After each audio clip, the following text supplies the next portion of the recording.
The John Morris Show, episode 78. 7, 6, 5, 4, 3, 2, 1. You'll never have the sacred stone. Oh, this you crazy mother.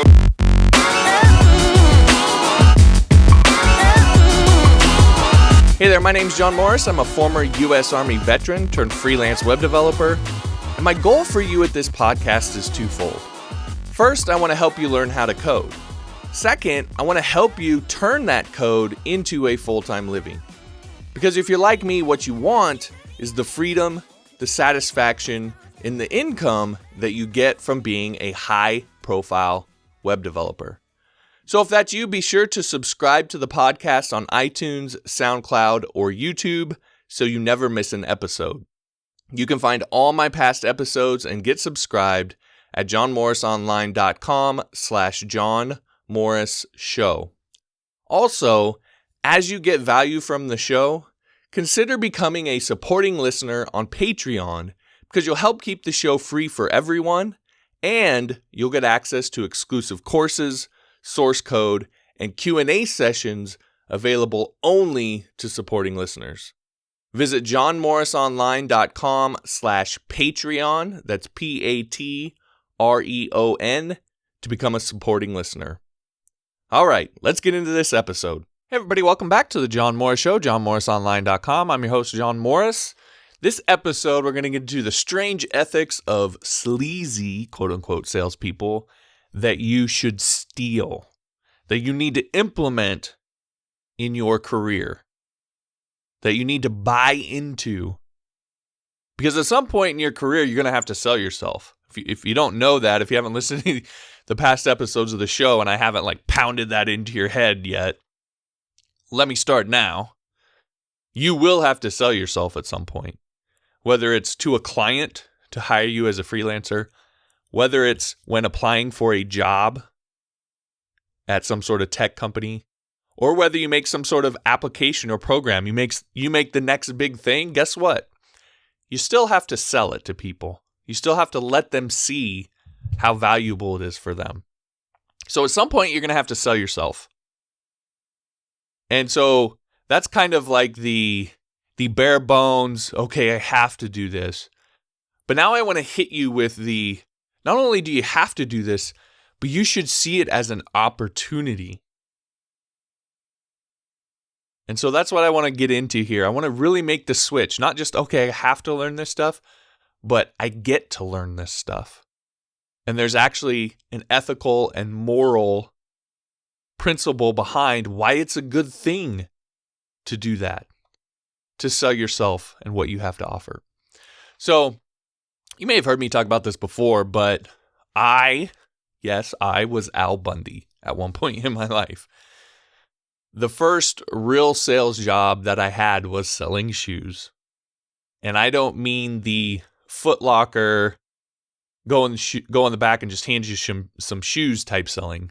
No. This was the shoe shining, feet measuring, shirt and tie type shoe selling. The whole deal. And in that experience, in that time, I was actually pretty good at it. I was promoted to run my own store. I was the number 3 selling manager but I was in the number 32 size store. So they sized the stores by how much revenue they did, but the total revenue often was dependent on the size of the town that it was in.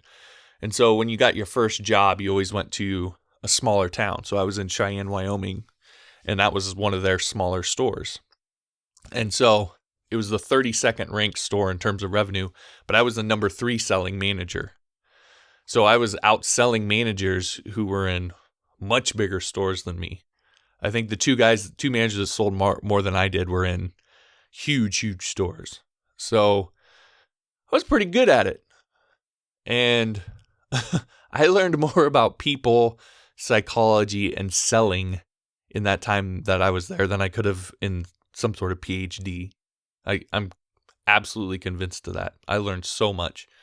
And I was fortunate that my first boss that I worked with, was a really good guy. He was probably the most honest, direct, yet compassionate guy that I've met. He was the type of guy, he was honest in the way that's like uncomfortable, yet not mean. He would tell you what he thought, and he would tell you the truth, but he wouldn't do it in a way where you felt like an idiot. But he would never mislead you or just try to be nice. He never did that. He was incredibly honest, but did it in a way where you loved him for it. And he's the one that taught me the ethics of salesmanship. In fact, was what I learned from him was some of the reason why I got out of some of the later jobs that I was in, because I felt like we were doing things that were at the very least borderline, and I didn't want to be a part of it. So he taught me that.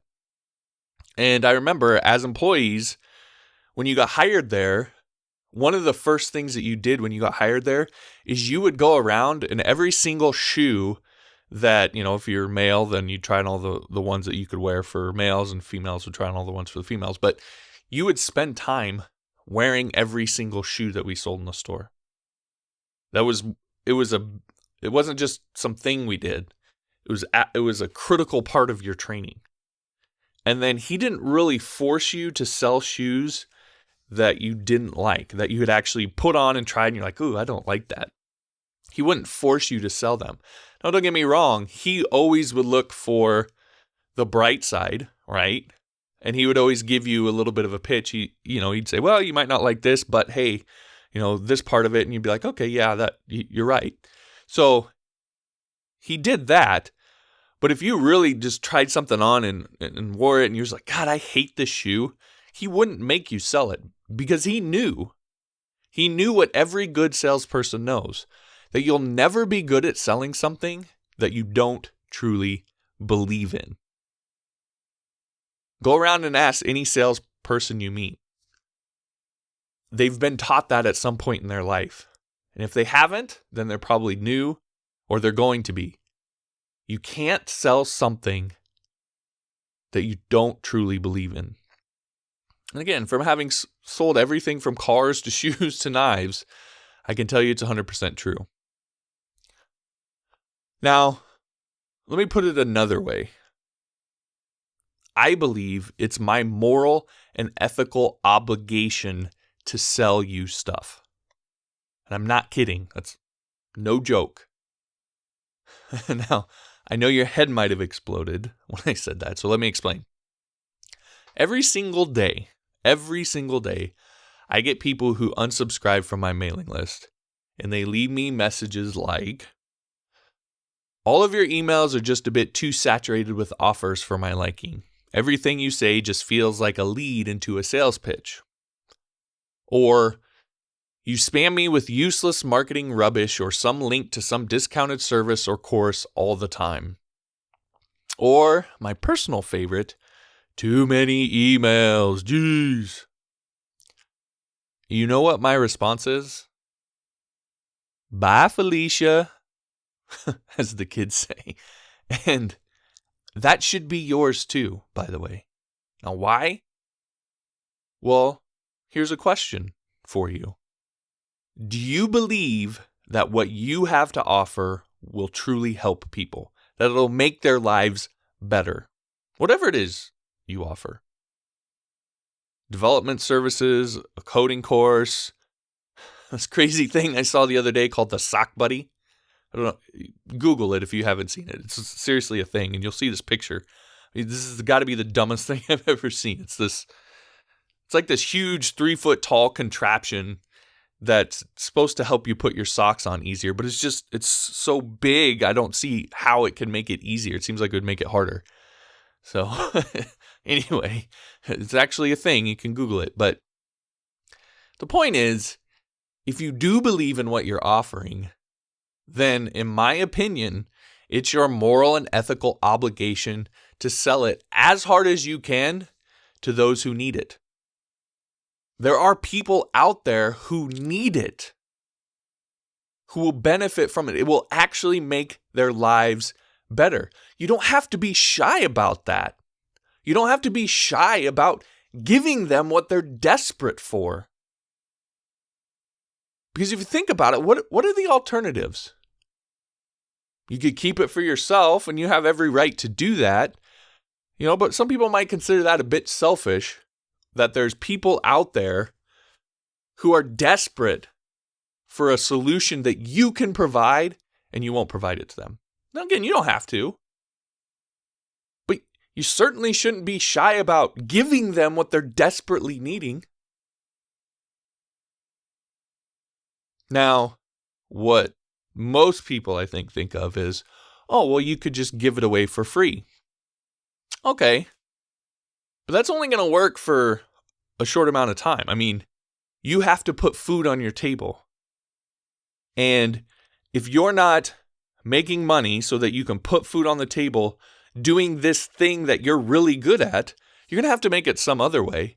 And so you're going to have to take your time away from doing this thing that you're really, really good at, and may not even be able to do it at all, or at the very least, you'll be able to do less of it, so you'll be able to help less people who, again, are desperate for what you need. And there will be tons and tons of people who will miss out on what you could be giving them if you would simply just charge for it. So, the only way to continue to help the people who need what you offer most sustainably is to sell it to them. And that's the key, sustainability.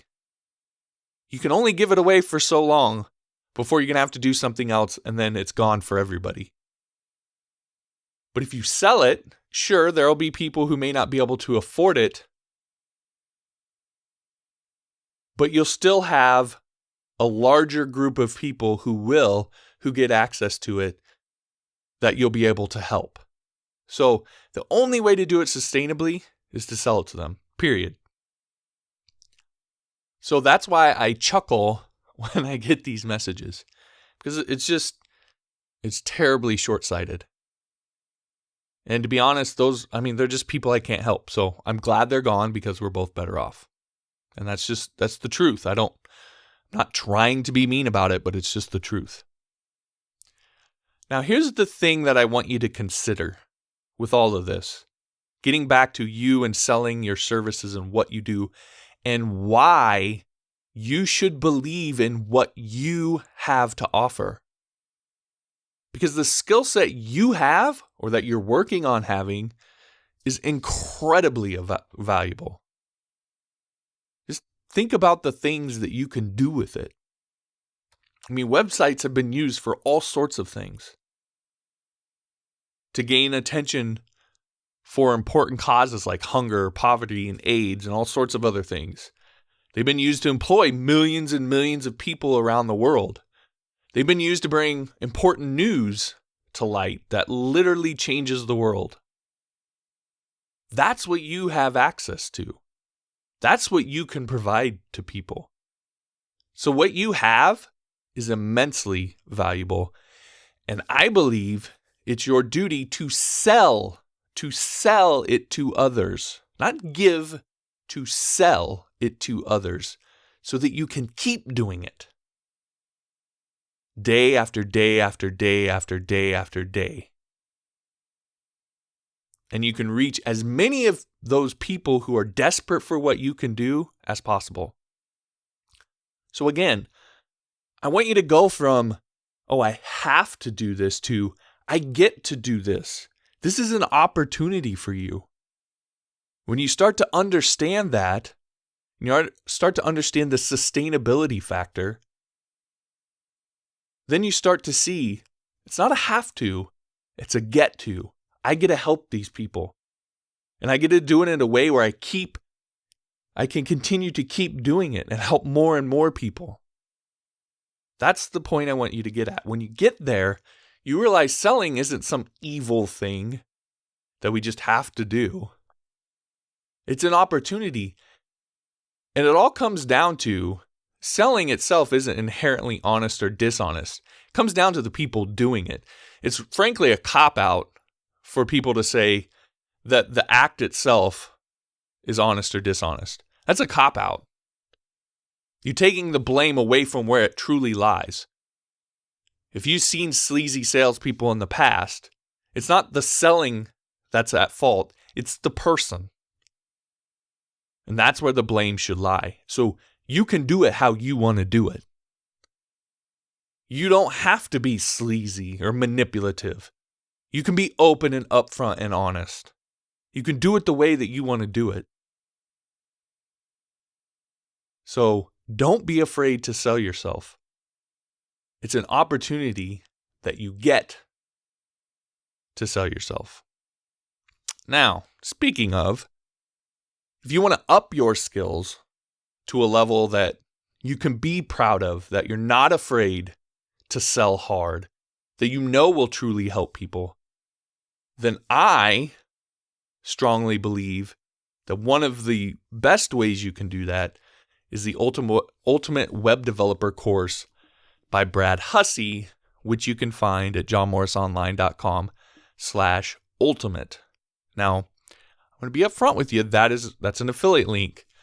I will earn a small commission if you use that link. But you're also going to get a discount on the course through that link as well. So it's a benefit both ways. And there's all sorts of courses on Udemy that I could recommend. So I'm recommending this one in particular because I actually believe that it's one of the best courses on there. Now, what sets this course apart is the design section that you'll find in there, where he talks about creating frameworks and mock-ups and working with Photoshop and all that. To me, that part alone will make you so confident in your skills that you'll have zero problem being aggressive and selling yourself to clients, employers, or creating a product that you sell to customers, etc. It's what that design section is one of the better ones that I've seen out there. Plus, you get, access to all the coding, HTML, CSS, JavaScript, PHP, MySQL, on and on and on. All the coding stuff that you would normally think of. Plus, this really great design section that you don't see in a lot of other courses. So, if you're someone who's been messing with this, if you've been teaching yourself how to code and trying to figure out what to do and how you can start doing this full-time as you're living, you owe it to yourself to make it a little bit easier on yourself. To not have to just go the hard way on everything. And to go through a course like this that shows you what you need to learn, teaches it to you, and then he even goes into showing you how to turn around and start earning an income from it. So you owe it to yourself to do this so that you can actually finally get that life that you dream of. But more importantly, getting back to the heart of this episode, you owe it to the people that you can help. Because how many people are out there right now desperate for what you could give them once you get this stuff mastered, who have nobody they can go to? Whose lives are less than they could be because there's no one to provide them with the thing that they need desperately. You can be that person for them, and you can be that person for them quicker by going through a course like this and learning this stuff from someone who's been through it and knows it all, instead of trying to figure it out all on your own. So, again, johnmorrisonline.com/ultimate. You'll get a discount on the course, and I strongly recommend jumping in right away and actually getting there, getting where you want to be with your career, and helping the people that you can help. All right, that'll do it for this episode. I want to thank you for listening. Hopefully, we're able to make that transition and see the opportunity that you have in front of you. Now, if you like this episode, I'd appreciate if you'd like it so that I know you like this kind of content. Also, if you wouldn't mind sharing it with someone who you think would benefit, I would greatly appreciate that. And if you haven't subscribed yet, then hey, why not subscribe so you don't miss out on any of the episodes that I release? All right, again, that'll do it for this episode. Thanks for listening, and I'll talk to you tomorrow.